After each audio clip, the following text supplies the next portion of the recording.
Hello and welcome everyone to my short tutorial on how to make vertical movement.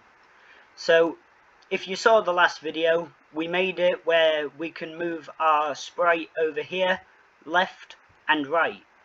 So what we're going to do to make it able to move vertically is we're going to go over to controls and drag out the if then box and put it into the forever loop. And then we want to go down to sensing by clicking or scrolling down with this little tab, I guess, and then you want to drag out the when space is pressed and put it into the hexagon of the if then. Then you see the arrow, click on that and it brings up a short menu of different keybinds, which is basically a fancy way of saying what button you need to press to make it move.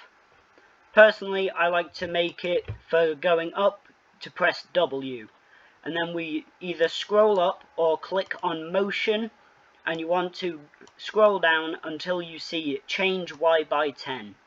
You want to drag that out and put it into when W is pressed, and you can click on the circle to highlight it and then press a number, and that will be our speed that it will go up by.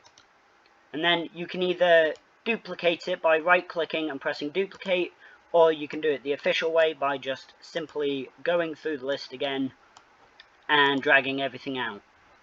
And this time we're going to put S, and S is for down.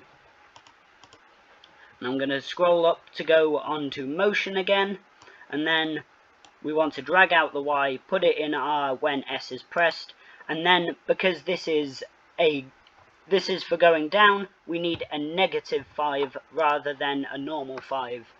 And let's just test it out. And when we press S, it goes down, and when we press W, it goes up. Thank you for watching my short tutorial, and I hope to see you in the next video.